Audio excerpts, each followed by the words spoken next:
Februari 2024, saya Gregorian Sugraha selaku moderator dan Ransem Owentan selaku ketua akan memperkenalkan penyaji kita pada hari ini, yaitu Nicholas Hendra Hartimin, Nigan Siva SD, dan juga Dennis Talentio.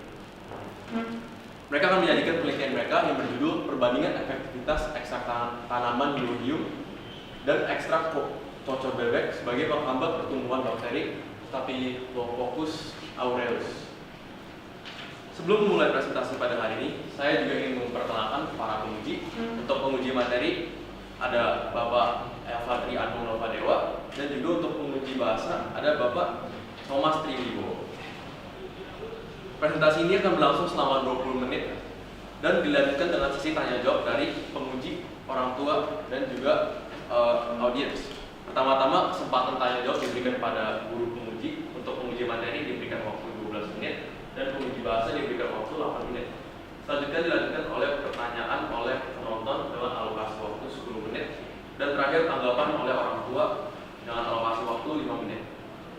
Tanpa berlama-lama, marilah kita mulai presentasi pada hari ini. Kepada para penyaji, saya silakan. Selamat siang kepada Pak Anung selaku penguji materi dan Sir Thomas selaku penguji bahasa serta orang tua murid dan teman-teman sekalian. Sekarang kami dari kelompok Risk Paper 78 akan mempresentasikan hasil FP kami dengan judul Perbandingan Efektivitas Ekstrak Tanaman Milodium atau Jatropha multifida L dan Ekstrak Cocor Bebek atau Kalanchoe pinnata sebagai penghambat pertumbuhan bakteri Staphylococcus aureus. Sebelum memulai, terdapat sebuah pepatah yang berbunyi, tak kenal maka tak sayang, maka izinkan saya untuk memperkenalkan diri. Mulai dari saya sendiri, Dennis Talentio kelas 12-3 absen 9. Saya Nicholas Hendra Hartimin kelas 12-6 absen 21 dan Nigan Siva SD kelas 12-4 absen 26. Baik, sekarang saya mulai. Yang pertama itu daftar isi, di mana kami bagi menjadi 4. Yang pertama ada pendahuluan, metode penelitian, hasil dan pembahasan, serta yang terakhir itu kesimpulan dan saran. Mulai dari latar belakang, pernahkah kalian semua mengalami luka? Tentunya saya yakin pasti jawabannya pernah. Luka sendiri dapat didefinisikan sebagai kerusakan pada jaringan kulit yang disebabkan oleh kontak fisik maupun akibat aktivitas lainnya.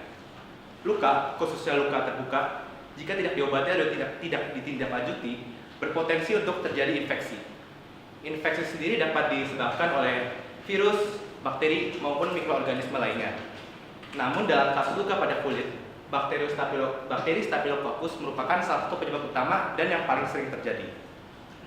Untuk mengatasi masalah tersebut, orang-orang pada umumnya menggunakan antibiotik untuk membunuh bakteri.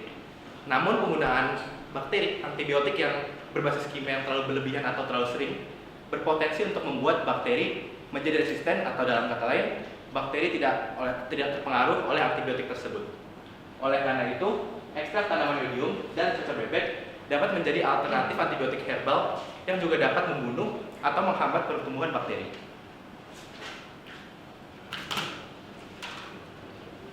Untuk berdasarkan latar belakang tadi, maka masalah kami ada dua. Yang pertama, apakah tanaman milodium dan cocor bebek efektif sebagai bahan dasar pembuatan obat? Dan yang kedua, bagaimana perbandingannya?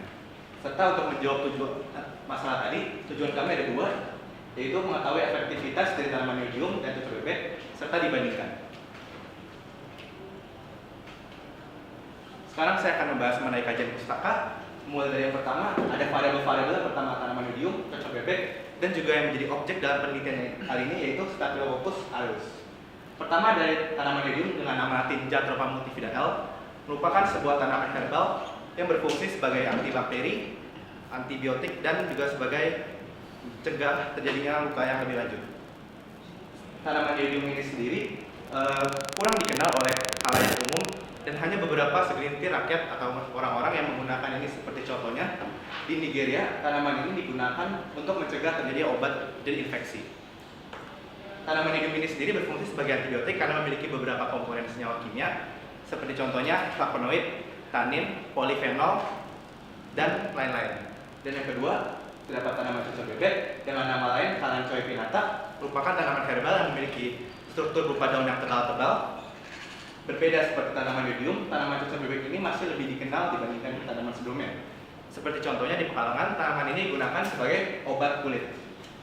Dan sama seperti tanaman milodium, Tanaman cocor bebek ini juga memiliki flavonoid dan tanin dengan tambahan seperti terpenoid, steroid, dan lain-lain.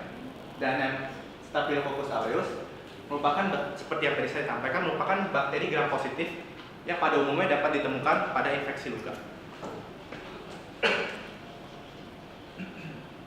Lalu saya akan melanjutkan mengenai senyawa utama. Di sini ada 3, di mana 3 ini merupakan salah contoh 3 yang paling umum terjadi pada tanaman herbal. Mulai yang pertama yaitu flavonoid dengan rumus kimia C21H20O10 merupakan golongan fenol, salah satu golongan fenol yang paling besar dan dapat ditemukan dalam seluruh bagian tumbuhan. Berfungsi untuk mencegah terjadinya pengeroposan tulang, meningkatkan efektivitas vitamin C sebagai antibakteri dan antibiotik dan antiinflamasi. Yang kedua ada tanin, merupakan dengan rumus C76H52O46 merupakan senyawa metabolit yang pada umumnya dapat membuat kompleks dengan protein sehingga membentuk senyawa kopolimer yang tidak dapat larut dalam air. Dan fungsinya ini sendiri sebagai astringen, anti diare, antibakteri, dan antioksidan. Selanjutnya di sini ada terpenoid dengan rumus kimia C5H8 dikali N yang pada umumnya bereaksi dengan porin atau protein transmembran yang akan membentuk polimer yang akan bisa menghancurkan atau merusak atau mengurangi permeabilitas dari dinding sel bakteri. Untuk bagian ini penelitian yang relevan dengan penelitian kami adalah penelitian Iklia Zaka, Susanti Erikania, dan Okta Firharika Dewi dengan judul uji aktivitas antibakteri ekstrak etanol dan daun Afrika atau Veronia amygdalina del terhadap bakteri E. coli ATCC 25922 secara in vitro. Di mana dalam penelitian ini kurang lebih peneliti membahas mengenai konsentrasi ekstrak yaitu 20, 40, dan 60 dan 80. Dan kesimpulan yang didapat dari penelitian beliau adalah bahwa ekstrak yang konsentrasi 80 merupakan ekstrak yang paling efektif. Untuk hipotesis kami bagi menjadi 2. Yang pertama adalah kedua ekstrak mampu menghambat pertumbuhan bakteri Staphylococcus aureus dan diperkirakan bahwa tanaman yodium akan memiliki hasil yang lebih efektif dibandingkan dengan tanaman cocor bebek. Untuk bagian selanjutnya dapat dijelaskan oleh sahabat saya. Baik, terima kasih Denis. Sekarang saya akan menjelaskan bagian kerangka konseptual. Jadi kerangka konseptual sendiri itu merupakan garis-garis besar atau blueprint dari proses penelitian yang kami lakukan. Di sini dapat dilihat ada 2 macam diagram yang telah kami hasilkan. Pertama itu merupakan langkah penelitian kami secara general yang dimulai dari tentunya pembuatan ekstrak dengan metode maserasi. Diikuti dengan setelah maserasi kami menghilangkan atau menguapkan larutan solvent etanol 70% melalui proses rotary evaporator untuk menghasilkan ekstrak dari tanaman yang dominan. Tapi di saat pakai bersamaan kami juga melakukan sterilisasi dari peralatan-peralatan yang kami gunakan menggunakan autoclave dan juga menyiapkan bakteri yang kami gunakan dengan terlebih dahulu menyetarakannya dengan McFarland standar, lalu menghasilkan media tempat bertumbuhnya bakteri yang disebut sebagai Muller-Hilton agar. Sedangkan di diagram sebelahnya itu terdapat proses pengujian aktivasi antibakteri yang terbagi menjadi 2 bagian, yaitu adalah pengujian terhadap variabel yang bersifat kimiawi dan juga yang bersifat organik. Yang bersifat kimiawi di sini merupakan kontrol positif pertama dan juga kontrol positif kedua, yaitu antibiotik amoxicillin dan juga etanol 70%. Sedangkan untuk variabel bebas yang bersifat herbal atau organik itu merupakan kedua macam ekstrak tanaman yang telah kita hasilkan oleh proses sebelumnya, yaitu terutama ekstrak tanaman yodium dan juga cocor bebek yang terutama diambil bagian daunnya yang telah dikeringkan atau disebut sebagai simplicia yang kemudian kami uji untuk mengetahui diameter zona hambatnya dengan metode difusi cakram kiri di bawah. Nah, terkait dengan metode penelitian yang kami gunakan, jadi modal pengembangan yang kami angkat itu merupakan research and design, karena tujuan utama kami itu adalah untuk memperoleh bahan dasar yaitu ekstrak tanaman yodium dan juga ekstrak tanaman cocor bebek yang kemudian dapat dikembangkan lebih lanjut untuk menghasilkan produk penyembuhan yang berbasis alami dari bahan dasar tersebut. Nah, bagaimana untuk memperoleh bahan dasar tersebut? Adapun prosedur pengembangan yang kami lakukan yaitu dimulai dengan proses maserasi dengan secara lebih spesifik, yaitu adalah perbandingan daun simplicia dan juga solvent atau etanol 70% yang adalah sebesar 1:10. Namun tentunya etanol 70% ini harus dihilangkan melalui proses rotary evaporator yang mampu menguapkan etanol 70%. Setelah didapatkan ekstrak jamur, sebelum rotary evaporator akan dilakukan terlebih dahulu penyaringan menggunakan kain batis untuk menghilangkan ampas-ampas atau residu dari daun simplicia yang telah diperoleh melalui proses maserasi selama sekitar 3 hari. Lalu setelah dilakukan proses rotary evaporator untuk memisahkan etanol 70%, diperoleh ekstrak yang murni seperti yang telah diperoleh di botol-botol ini. Yang berwarna gelap ini merupakan ekstrak dari tanaman yudium, sedangkan yang berwarna lebih terang ini merupakan ekstrak tanaman cocok bebek. Selanjutnya terkait dengan uji coba produk akan dijelaskan oleh teman saya ini. Baik, terima kasih saudara MH. Sekarang saya akan menjelaskan mengenai subbab yang ketiga, yaitu uji coba produk. Pada penelitian ini, kami membutuhkan 5 buah cawan Petri yang disesuaikan dengan jumlah kuantitas dari variabel yang kami gunakan. 5 buah cawan Petri ini masing-masing akan ditumbuhkan media Miller-Hinton agar atau biasa dikenal dengan istilah MHA yang sudah ditumbuhkan oleh bakteri Staphylococcus aureus. Masing-masing cawan Petri akan diberikan pengaplikasian perlakuan yang berbeda-beda dengan 4 kali perulangan. Bisa dilihat pada gambar-gambar di bawah ini, yaitu pada cawan Petri pertama kami menggunakan Aquades sebagai variabelnya sebanyak 4 kali perulangan, dilanjutkan dengan antibiotik amoxicillin, lalu etanol 70%, lalu ekstrak tanaman yudium pada cawan Petri yang keempat, dan cawan Petri yang terakhir yaitu kelima adalah ekstrak tanaman cocok bebek. Ekstrak dan kontrol positif maupun negatif diteteskan pada paper dish berukuran 6 mm dan berfungsi untuk sebagai sarana bagi kami peneliti untuk melihat atau mengamati zona hambat yang dihasilkan oleh masing-masing variabel. Perlu diingat juga ekstrak dan kontrol positif maupun negatif yang kami gunakan hanya sekitar 20 mikroliter. Lalu kelima cawan Petri ditempatkan ke dalam inkubator selama 24 jam lamanya. Dan hal ini berfungsi untuk menjaga sterilitas dari pertumbuhan bakteri dan juga kami harus bisa mengamati pembentukan zona hambat oleh masing-masing variabel pada suhu yang optimal. Lalu pada bagian terakhir yaitu pengamatan ukuran zona hambat dari masing-masing variabel.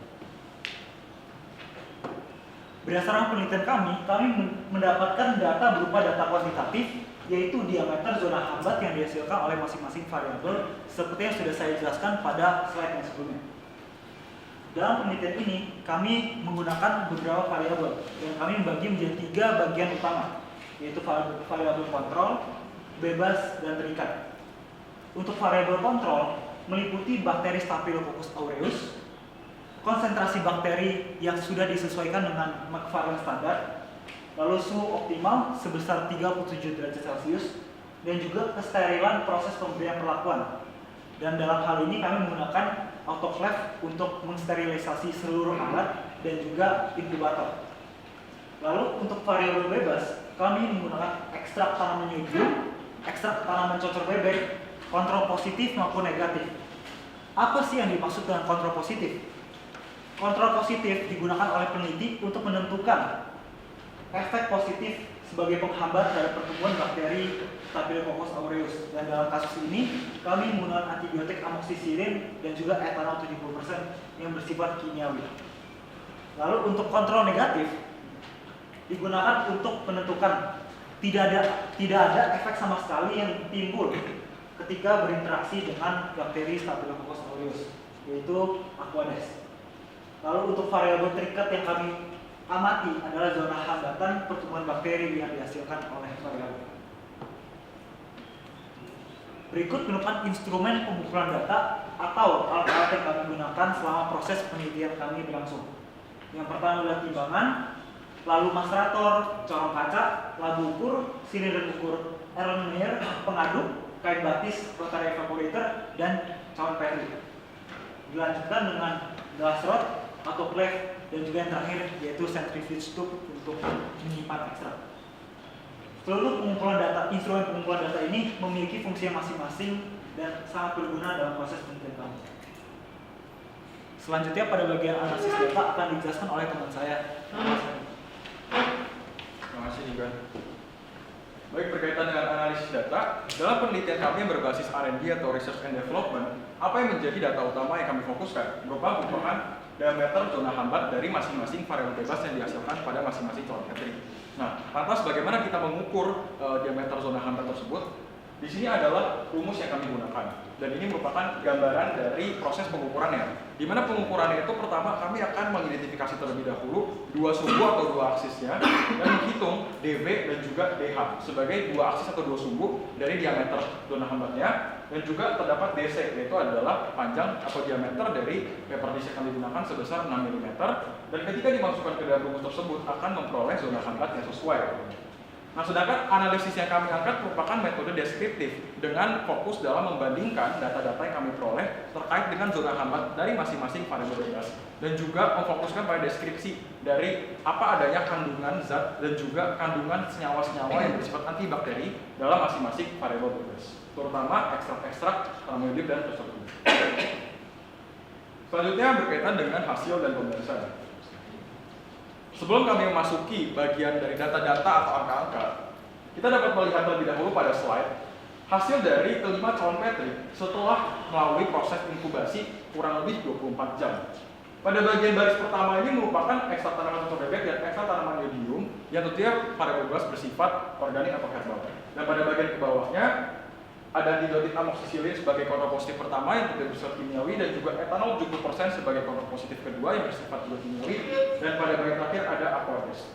Secara langsung kita dapat melihat bahwa memang antibiotik amoksisilin mampu menghasilkan zona hambat terbesar. Zona hambat tersendiri adalah zona yang bersifat bening, sebab zona yang bersifat bening dapat diperoleh karena variabel bebas tersebut mampu menghambat pertumbuhan bakteri. Nah, bakteri yang bersifat warna seperti ini. Setelah antibiotik amoksisilin, etanol 70% mampu menghasilkan zona hambat yang kedua terbesar, diikuti dengan kedua ekstrak di atasnya dengan zona hambat seperti ini. Sedangkan aquades tidak mampu menghasilkan zona hambat apapun dan tidak bisa menghambat pertumbuhan dari bakteri Staphylococcus aureus. Secara lebih jelasnya, ini merupakan data-data yang telah kami peroleh melalui pengukuran zona hambat.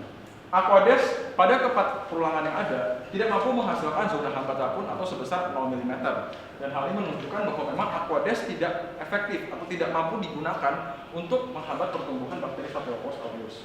Sedangkan untuk antibiotik amoksisilin dan juga etanol 70% sebagai kontrapositif mampu menghasilkan zona hambat pertama dan juga kedua terbesar, di mana antibiotik amoksisilin pada keempat kali perulangannya menghasilkan zona hambat yang konstan sebesar 21,5 mm, sedangkan etanol 70% menghasilkan zona hambat dalam rentang 5-7 mm dalam 4 frekuensi perulangannya.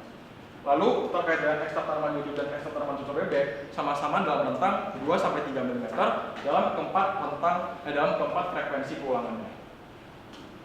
Apabila kita lihat dalam rata-ratanya, di sini dapat dilihat dalam diagram tersebut bahwa antibiotik amoksisilin sebagai peringkat pertama diikuti dengan etanol 70%. Lalu yang ketiga itu merupakan ekstrak tanaman cocok bebek. Ekstrak tanaman cocok bebek memiliki rata-rata diameter zona hambat sebesar 2,813 mm, dan juga ekstrak tanaman yodium berada pada urutan keempat dengan rata-rata diameter zona hambat sebesar 2,313 mm. Melalui data yang telah kami peroleh, kita dapat menentukan bahwa hipotesis pertama kami sesuai, bahwa ekstrak tanaman yodium dan juga ekstrak tanaman cocok bebek mampu dimanfaatkan sebagai zat yang mampu menghambat pertumbuhan bakteri Staphylococcus aureus, di mana hal tersebut terbukti dengan terbentuknya zona hambat dengan ukuran sebagai berikut. Namun terkait dengan hipotesis yang kedua, ternyata dari hasil penelitian kami sedikit kurang tepat, di mana hasilnya menunjukkan bahwa bukan ekstrak tanaman yodium yang lebih efektif, melainkan dengan ekstrak tanaman cocok bebek yang bersifat lebih efektif, di mana zona hambat yang dihasilkan lebih besar dengan selisih 0,5 mm. Apabila kami bandingkan hasil dari ekstrak tanaman yodium dan juga ekstrak tanaman cocok bebek terkait dengan zona hambatnya terhadap kedua kontrapositif yang kami gunakan, kita dapat melihat bahwa memang ekstrak tanaman cocok bebek memiliki kemampuan sebesar 10,758% atau keefektifannya sudah 10,758% dari antibiotik amoksisilin apabila kita tinjau dari zona hambatnya, dan juga sebesar 39,370% dari kemampuan yang mampu dihasilkan oleh etanol 70%. Sedangkan untuk ekstrak tanaman cocok bebek mampu memiliki persentase sebesar 13,084% dibandingkan dengan kemampuan antibiotik amoksilin dan juga sebesar 47,880% apabila kita bandingkan dengan kemampuan zona hambat yang mampu dihasilkan oleh etanol 70%. Selanjutnya berkaitan dengan kandungan zat atau senyawa akan dijelaskan oleh teman saya ini. Baik, terima kasih Angga atas kesempatannya. Selanjutnya saya akan menjelaskan mengenai senyawa-senyawa utama yang terkandung dalam setiap ekstrak tanaman, baik itu yodium maupun cocok bebek. Yang pertama adalah flavonoid dengan rumus molekul C21H20O10 yang berfungsi sebagai antibakteri karena mampu merusak membran sel dan juga mampu menghambat pembentukan asam nukleat dan juga energi dari bakteri itu sendiri. Lalu selanjutnya adalah tanin dengan rumus molekul C76H52O46 yang memiliki fungsi yang sama yaitu sebagai antibakteri karena mampu mengendapkan protein sebagai sumber nutrisi dari bakteri itu sendiri. Jadi kalau misalnya tidak ada protein, maka tidak ada nutrisi yang cukup untuk bakteri bisa tumbuh. Lalu terpenoid dengan rumus molekul C5H8 sebanyak N tadi yang berfungsi sebagai antibakteri karena mampu mengendapkan nutrisi karena dia mampu merusak porin yang terdapat pada membran sel dan juga mengurangi permeabilitas dari sel bakteri itu sendiri. Fungsi-fungsi dari masing-masing senyawa memang berbeda-beda, namun bersifat akumulatif sebagai antibakteri, yaitu untuk menghambat pertumbuhan bahkan sampai membunuh bakteri dari Staphylococcus aureus. Berdasarkan penelitian kami dapat menarik dua kesimpulan utama. Yang pertama yaitu ekstrak tanaman yodium dan cocor bebek dapat dimanfaatkan sebagai bahan dasar inovasi produk obat. Lalu untuk yang kedua, ekstrak tanaman cocor bebek memiliki nilai efektivitas yang lebih tinggi daripada ekstrak tanaman yodium. Namun apabila kita bandingkan dengan kontrapositif, memang kedua jenis ekstrak tidak memiliki nilai efektivitas yang sebesar dari nilai efektivitas dari kontrapositif, yaitu amoksisilin dan juga etanol 70%. Tetapi kedua ekstrak ini terbukti memiliki pengaruh yang positif terhadap penghambat pertumbuhan bakteri. Penguji dapat menyarankan dua hal jika ada penelitian-penelitian yang serupa untuk kedepannya, yaitu yang pertama, melakukan pengujian konsentrasi kandungan masing-masing senyawa antibakteri dalam ekstrak tanaman, seperti contoh berapa persentase terpenoid yang terdapat dalam kandungan ekstrak ataupun persentase kandungan lainnya, sehingga dapat menghasilkan pembahasan yang lebih dalam dan detail. Lalu untuk yang kedua yaitu mengembangkan inovasi produk berbahan dasar ekstrak tanaman yodium dan cocor bebek yang sudah terbukti memiliki pengaruh yang positif seperti yang sudah ditunjukkan pada slide-slide sebelumnya, yaitu dengan zona hambat yang dihasilkan dalam bentuk produk yang lebih variatif seperti contoh silika gel, killing spray, bubuk, dan lain-lainnya. Berikut merupakan daftar pustaka yang kami gunakan selama proses penelitian research paper kami. Sekian dan terima kasih telah mendengarkan. Mohon maaf jika ada kesalahan dalam penyampaian. Terima kasih. Saya kembali kepada moderator.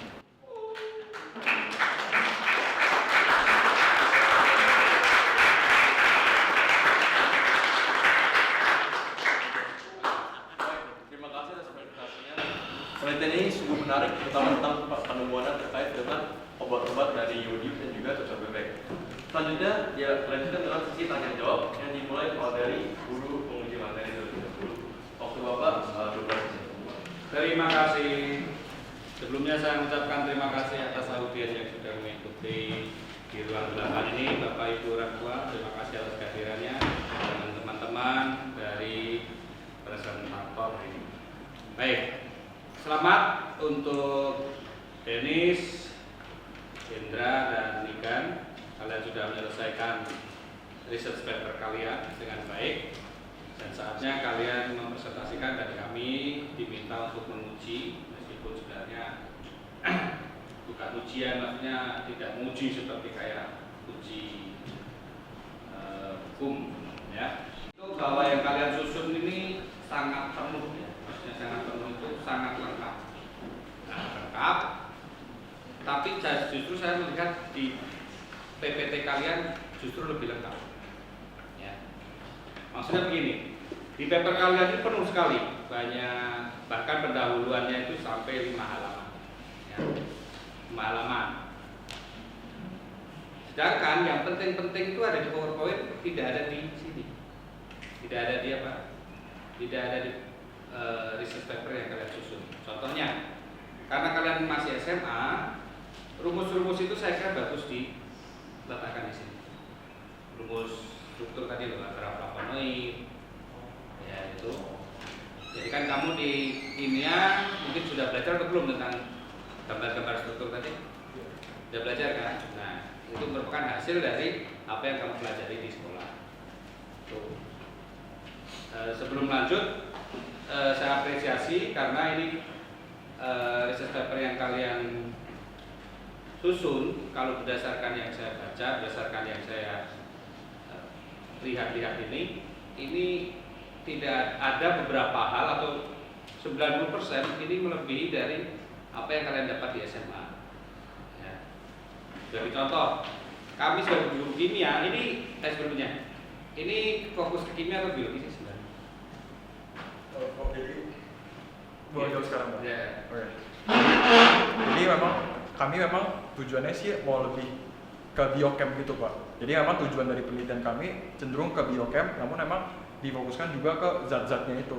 Namun memang kita mengambil objeknya itu dan prosesnya lebih ke biologi, namun kami meneliti kandungan-kandungannya yang cenderung memang berhubungan dengan kimia. Jadi memang kami juga ke penelitiannya itu ke universitasnya yang ke fakultas yang biochem itu, Pak. Oke, terima kasih. Baik, jadi jawabnya. Karena beberapa hal kami sebagai guru SMA kimia itu ada beberapa teknik yang tidak kita ajarkan di SMA, tapi kamu malah bisa melakukan. Contohnya evaporator apa tadi? Rotary evaporator itu kan kalian kan tidak dapat di SMA. Nah, justru kalau yang tidak dapat di SMA, itu saya kira bagus kalau metode itu dituliskan di sini, ya kan? Jadi supaya anak-anak SMA yang membaca itu bisa meniru rotary evaporator itu apa sih? Kalian melakukannya di mana? Ideal. Ideal ya. Ada alatnya itu. Berapa lama kalian? Cukup lama sih, beberapa kali. Terus kurang lebih kalau rotary evaporator sendiri kurang lebih sekitar total 6-7 jam. Iya kan. Nah itu berarti cukup menarik untuk ditulis di sini. Karena di pelajaran SMA kalian tidak dapat. Nah jadi supaya adik-adik kelas ini yang hadir bisa meniru metodenya. Kemudian untuk mendapatkan ekstrak itu pasti diperlukan pelarut kan? Tertulis nggak di sini? Dengan?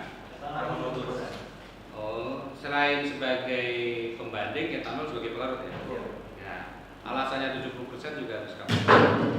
Kenapa 70%? Kenapa nggak 90% atau 96% alkohol yang dipakai untuk melarutkan? Atau kenapa etanol? Kan pelarut itu banyak, ada etanol, ada benzen, ada bensin sendiri juga bisa.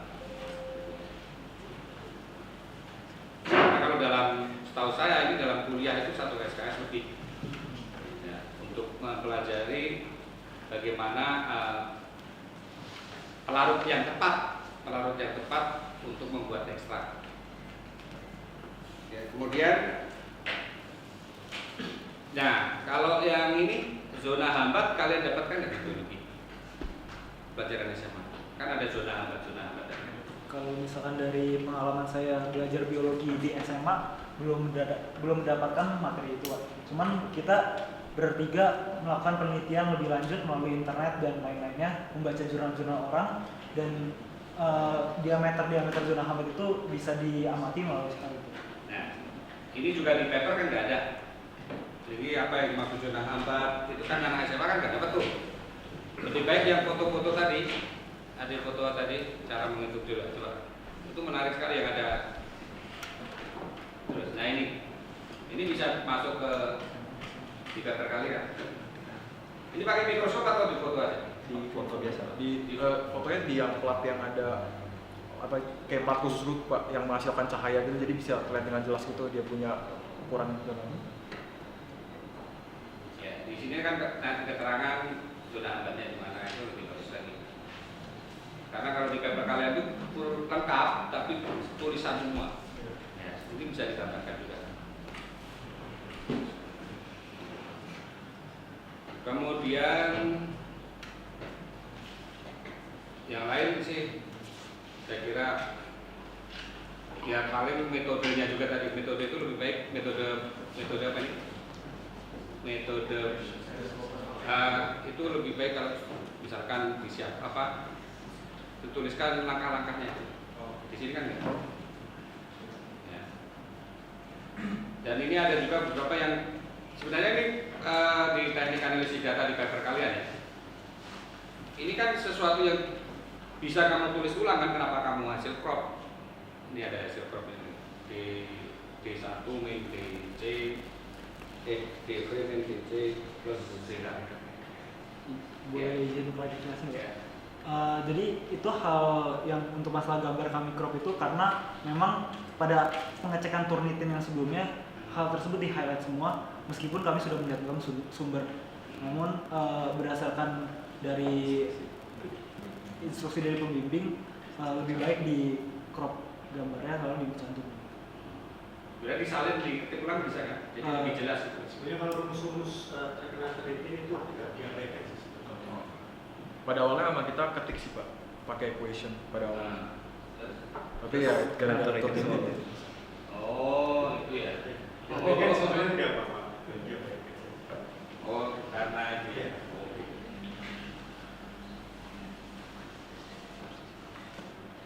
Oke. Selanjutnya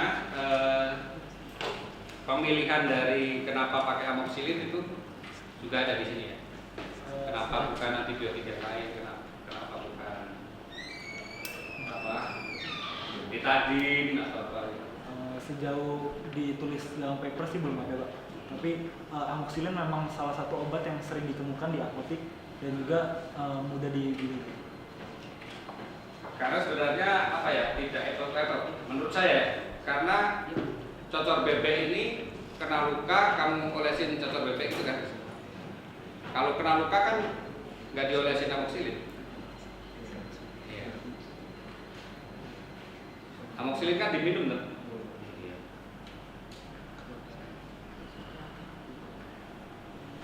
Ya nggak apa-apa, bagus. Jadi mungkin kalau lebih baik kalau apple kalau dioleskan pakai lawannya yang dioleskan, pakai betadine atau produk-produk yang lainnya. Apa? Kalau dulu ada warna merah.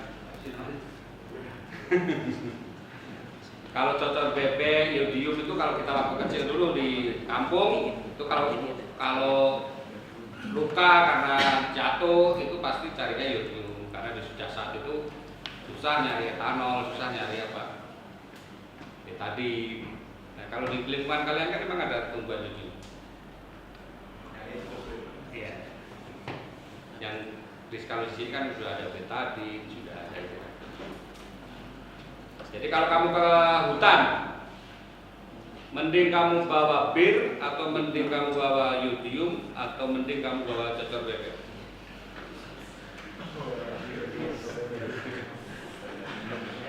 Dari kesimpulan yang kamu dapat? Kalau bisa berdasarkan kesimpulan, tentu yang kami gunakan adalah yang kalau kata Pak Anung bir.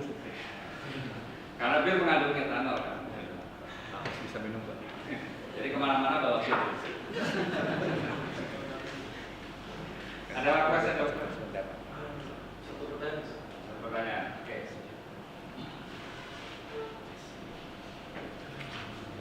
Tabel tadi sudah dijawab ya. Ya masih ada waktu Pak, main-main. Tenang. Karena pertanyaan-pertanyaan saya sebenarnya sudah dijawab di PPT, karena di paper tidak ada. Jadi mungkin itu saja dari saya. Terima kasih. Sekali lagi beri applause buat.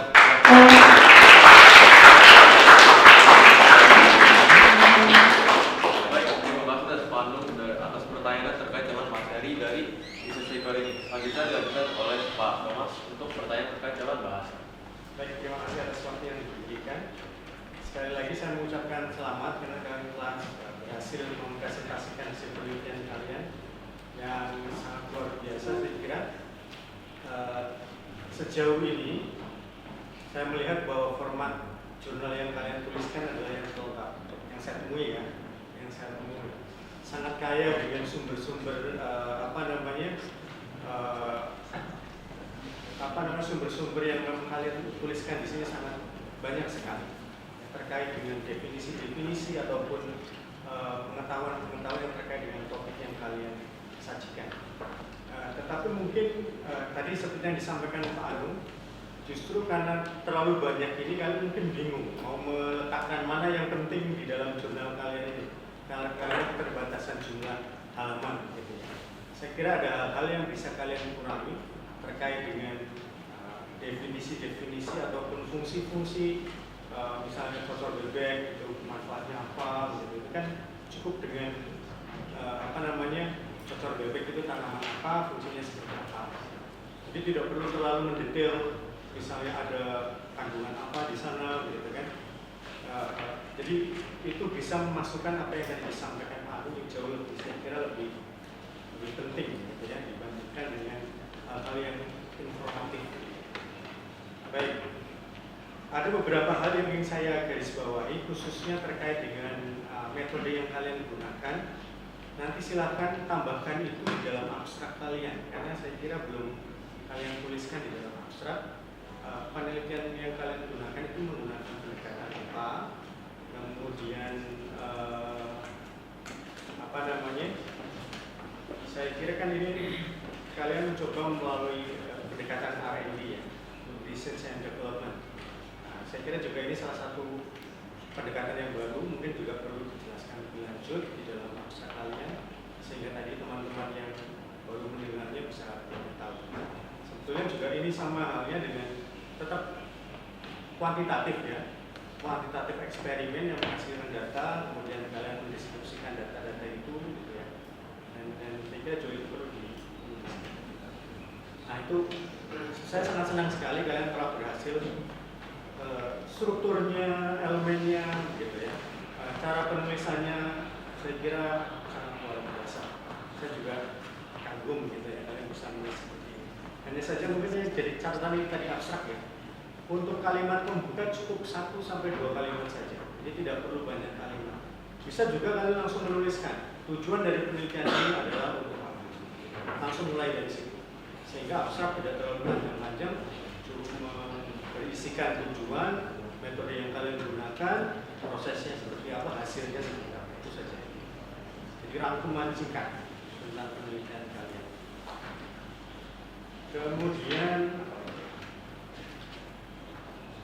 terkait dengan dua gambar, ada kerangka konseptual. Saya kira itu tidak perlu ditampilkan di sana, karena kalian sudah jelaskan di metodologi penelitian sudah disampaikan di sana. Jadi itu double ya, istilahnya. Jadi kerangka konseptualnya nggak perlu. Paling tidak itu juga bisa mengurangi jumlah halaman. Itu berikutnya adalah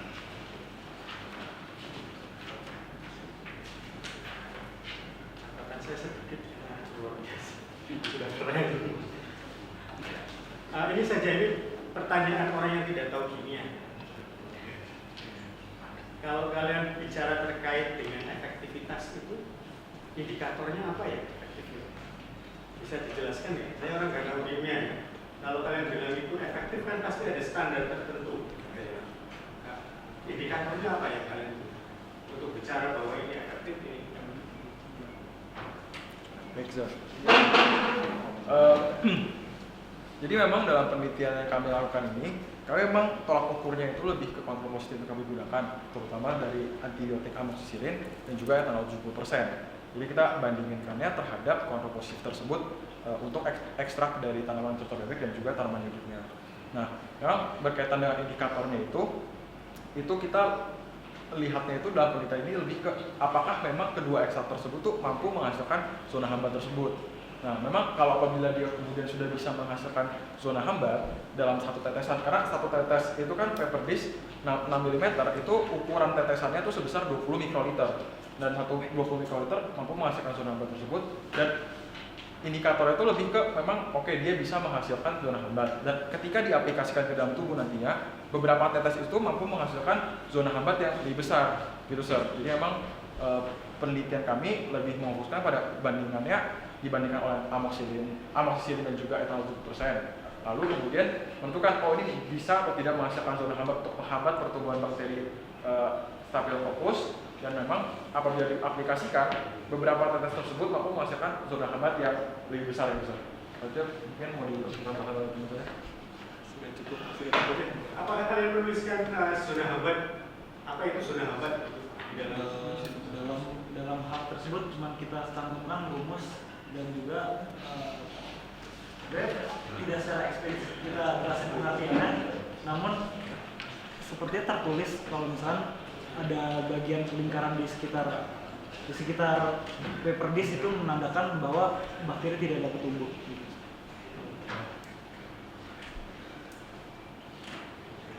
Jadi memang penting sih gambar itu DV itu apa, DJ itu apa, ditarik dari mana?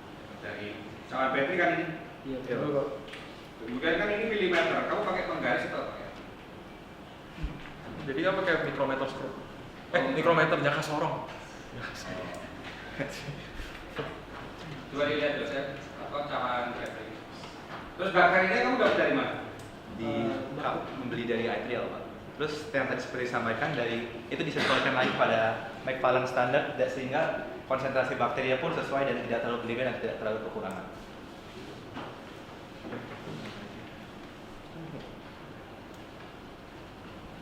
Jadi itu udah sama rata ya baterainya ya? Betul, Pak. Jadi itu emang udah menjadi standar dari iTrial gitu, Pak. Kenapa nggak pakai mikroskop ya? Kenapa nggak pakai mikroskop? Atau udah seperti itu sudah cukup? Dari penelitian relevan memang semuanya seperti ini, Pak. Jadi kayak di foto, tapi bawahnya tuh diterangin gitu. Ntar hasil gini, ntar di hitungnya tuh berdasarkan zona hambat yang ada di sini, terus antara diameter yang horizontal dan vertikal dibagi dua gitu. Jadi zona hambat misalkan yang etanol yang nggak zona hambatnya? Etanol tuh ini berarti yang berwarna sedikit bening ini, Mas. Warna putih. Sisanya di sini pertumbuhan bakteri. Kalau yang air mana yang air? Kalau yang air memang semuanya tidak ada. Iya. Jadi air tidak bisa menghambat.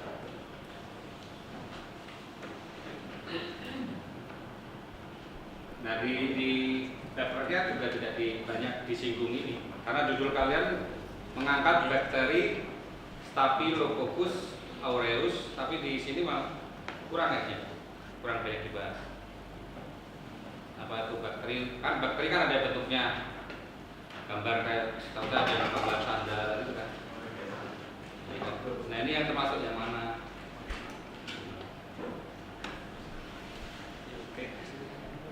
Coba.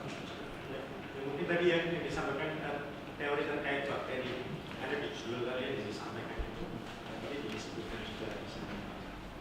Jadi kalau kamu tambahin memang akan jadi berhalaman-halaman. Ya, itu nanti silahkan diulangi mana ada yang beberapa yang kamu kurangi. penting itu dia.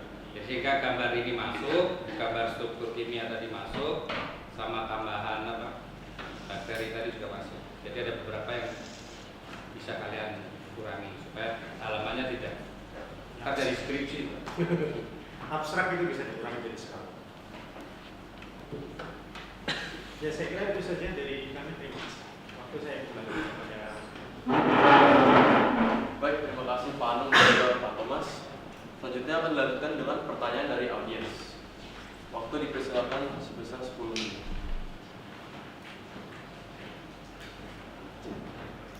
Masih tahu, silakan sebutkan nama dan juga kelas serta nomor. Selamat pagi, perkenalkan nama saya Sita Darussalam Rakatya dari kelas 10 nomor absen 4. Dan saya ingin bertanya, dari para peneliti tadi mengatakan bahwa penelitian ini merupakan penelitian bertujuan research and development. Bagaimana saran kelompok dalam pengaplikasian dari hasil penelitian yang telah dilakukan ini sebagai obat, terutama sebagai apakah ini nanti sebaiknya sebagai obat luar tubuh, sebagai obat dalam tubuh, dan bagaimana kemungkinan pengaplikasian dari ekstrak yodium dan ekstrak cocok bebek ini? Terima kasih. Baik, izinkan saya menjawab. Di sini saya memiliki ekstrak dari cocor bebek dan juga ekstrak dari yodium. Nah, kedua ekstrak ini memang bisa diaplikasikan secara langsung ketika misalkan di sini kita lihat diteteskan pada paper disk lalu dihasilkan zona hambat. Namun alangkah lebih baik pada penelitian-penelitian berikutnya yang sudah kami jelaskan pada bagian syarat bahwa metode pengembangan dari ekstrak-ekstrak ini bisa diaplikasikan ke dalam bentuk yang lebih variatif, seperti contohnya silika gel atau misalkan healing spray dan lain-lainnya menjadi alternatif obat penyembuh yang lebih baik lagi. Namun seperti ini memang sudah bisa menghasilkan sebuah hambatan. Terima kasih sudah terjawab. Jadi pengaplikasian itu emang khusus untuk luar tubuh ya? Oke, baik. Izinkan saya menambahkan lagi. Kalau misalkan dalam penelitian dalam tingkatan SMA, memang kita tidak boleh melakukan secara in vivo. Jadi in vivo itu lebih ke arah kita melukai diri sendiri, lalu kita teteskan, itu seperti itu tidak boleh karena memang ada kode etik yang harus dijaga. Kemarin kami ingin menggunakan sebuah subjek penelitian yang cukup similar dengan manusia, yaitu tikus. Namun kita harus merujuk pada kode etik yang dihasilkan atau dibentuk oleh universitas-universitas di luar sana, dan hal tersebut prosesnya cukup panjang. Terima kasih. Mungkin saya bisa lanjutkan sedikit. Berdasarkan rumusan masalah dan tujuan dari kelompok kami ingin membuat obat bahan dasar dari inovasi produk obat. Ya tentunya seperti yang tadi dijelaskan oleh teman saya Nigan, ini mungkin masih bisa langsung diaplikasikan.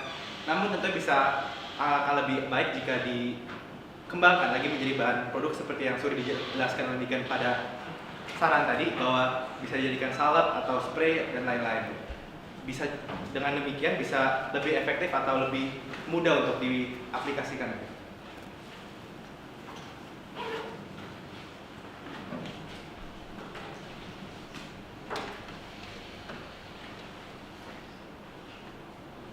Baik. Pertanyaannya, apakah ada pertanyaan lanjutan dari audiens?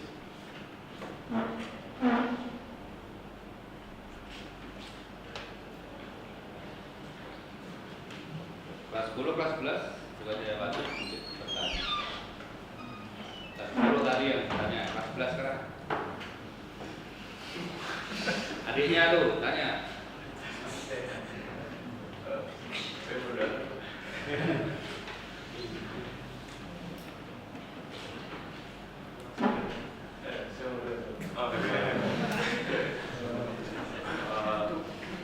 Saya pertama mau mengapresiasi dulu karena presentasinya sudah sangat baik dan lancar.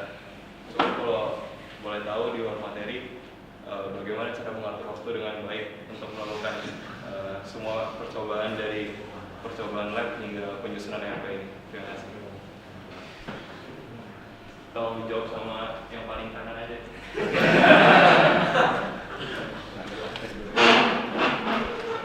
Baik, terima kasih saudara Christian atas pertanyaannya.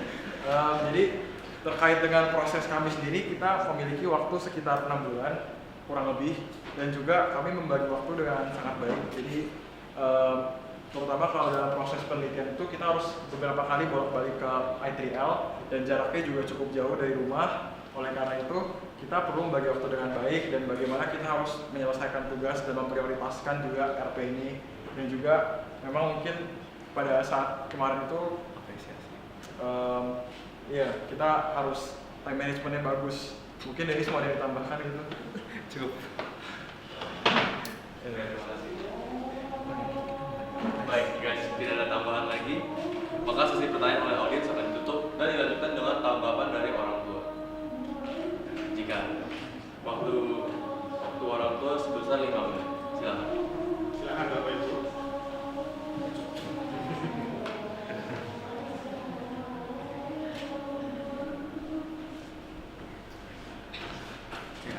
Terima kasih Pak Anom, Pak Tri atas kesempatan yang diberikan kepada Nicholas, Dennis, dan Nigan. Mungkin kalau kami melihat sebagai orang tua, apa yang dilakukan sama Nicholas, Dennis, sama Nigan itu untuk tingkat SMA ya, kalau kita ngomong udah bagi kami, bagi saya udah sangat bagus sekali. Nah, dimana ada tahapan-tahapan tertentu atau level-level tertentu yang sudah mereka lewatin sebenarnya, seperti yang disampaikan Pak Anom tadi, bahwa itu udah lebih dari yang tidak diajarkan di SMA juga udah mereka lakukan. Jadi overall apa yang dibuat, apa yang dilakukan, diteliti sama mereka itu semuanya menurut kami sudah mencapai level yang cukup bagus sekali, dan kami sebagai orang tua juga sangat appreciate dengan apa yang sedang mereka lakukan, yang mereka perbuat dan yang mereka hasilkan, dan semoga ini mereka bisa lanjutkan untuk nanti ke tingkat pendidikan yang lebih tinggi, ke level yang lebih tinggi lagi. Ya, selamat untuk Nicholas, Dennis, dan Nigan. Terima kasih lagi untuk Pak Anom, Pak Tri, terima kasih. Ya, selamat sore.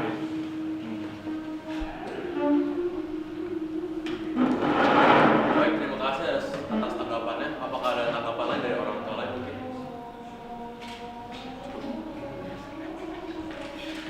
Baik, jika tidak, menurut saya presentasinya sudah berakhir.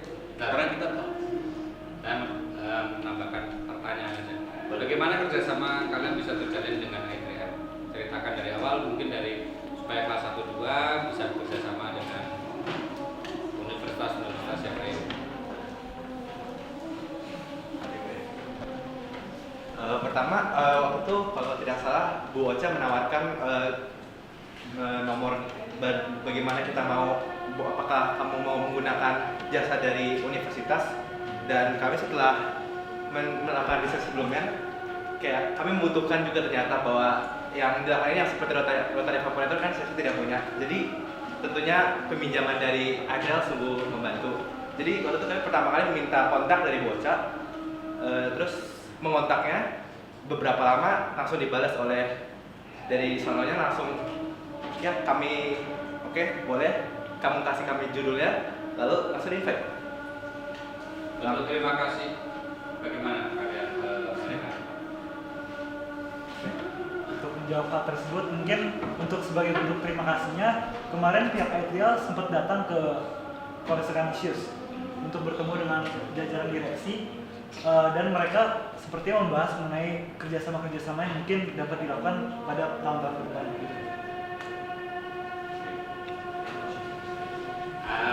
Di trial dari jam berapa sampai jam berapa? Ya kan tadi percobaannya 7 jam untuk evaporator, 7 jam 6 jam, dan berarti dari jam berapa kalian? Teknis saja sih ini. Atau ditungguin orang sana? Jangan-jangan kamu minta tolong sama mereka?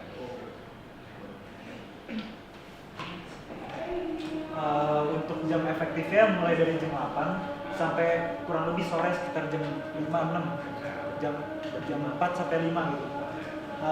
Memang ada pendamping dari pihak lab karena memang kita tidak boleh sendiri di dalam laboratorium, dan ada namanya Bu Sisil yang menjadi pembantu dalam proses penelitian kami.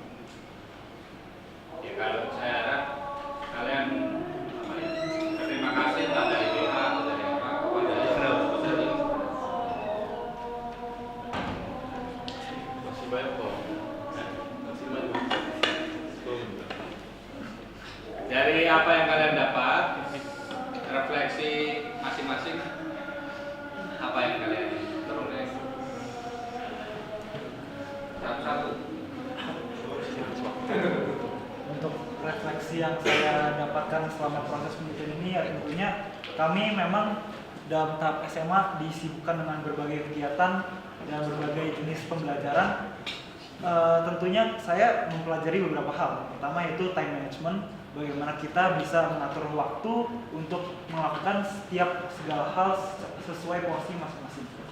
Dan tentunya kami juga, khususnya saya, meng-highlight untuk bagian nilai competence, karena dalam proses penelitian ini memang dari awalnya kita harus research terlebih dahulu. Kita harus menemukan berbagai sumber seperti yang sudah dicantumkan dalam daftar pusaka.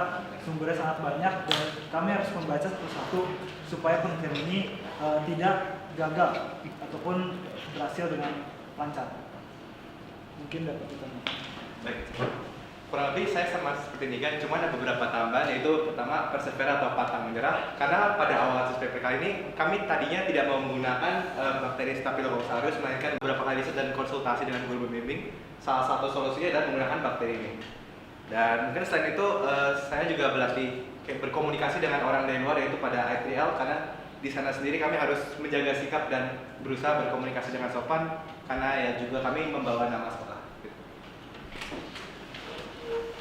Baik, mungkin dari saya, selain dari time management juga, selain dari kemudian pantang menyerah, jadi saya juga mau highlight berkaitan dengan kreativitas juga, dan juga kami itu selalu berusaha mencari alternatif yang efisien juga, termasuk dari tadi mindset itu. Karena memang kami baru merubah kayak objeknya itu dari mindset, awalnya kita mau melukai mindsetnya biar lebih langsung, karena mindset kan mirip dengan metabolisme manusia. Cuma memang karena nggak bisa, kemudian menjelang Desember itu kita baru ganti dan memang reach out ke I3L, jadi kami bersikap memang kreatif dan juga efisien. Namun di sisi lain juga kita melihat bahwa solid, karena Nigan sendiri kan merupakan presidium, jadi ada kadang-kadang yaitu kaderisasi atau apa, jadi kita membagi tugasnya itu dengan baik gitu, membagi tugas dan itu jadi memang semua efisien. Begitu. Satu lagi, menurutmu kerjasama dengan RTL patut dilanjutkan atau tidak? Kalau dari saya sendiri, menurut saya kerjasama dengan I3L itu sangat-sangat baik. Hubungan kita juga mungkin bukan cuma kelompok kita yang meminjam dari I3L, tapi banyak kelompok lainnya yang ikut ke laboratorium untuk berdinamika bersama. Menurut saya di sana fasilitasnya sangat-sangat baik, di mana setiap alat-alat yang ada tuh lengkap gitu. Dan ya kalau misalnya untuk kedepannya kita mau berinteraksi atau bekerjasama dengan mereka, menurut saya itu merupakan terobosan yang sangat-sangat baik.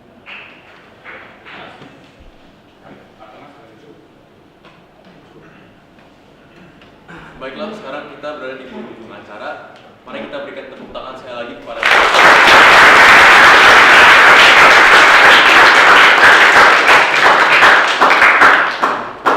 berada di ujung acara. Saya Gregory Segera sebagai moderator dan Ransel Ontan sebagai notual ingin mengucapkan terima kasih atas perhatian dan kerjasama selama presentasi ini. Kami juga ingin memohon maaf apabila terdapat kesalahan kata ataupun perbuatan yang kurang berkenan di hati para hadirin.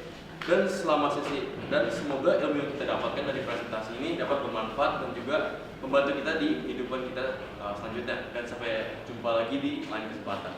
Terima kasih.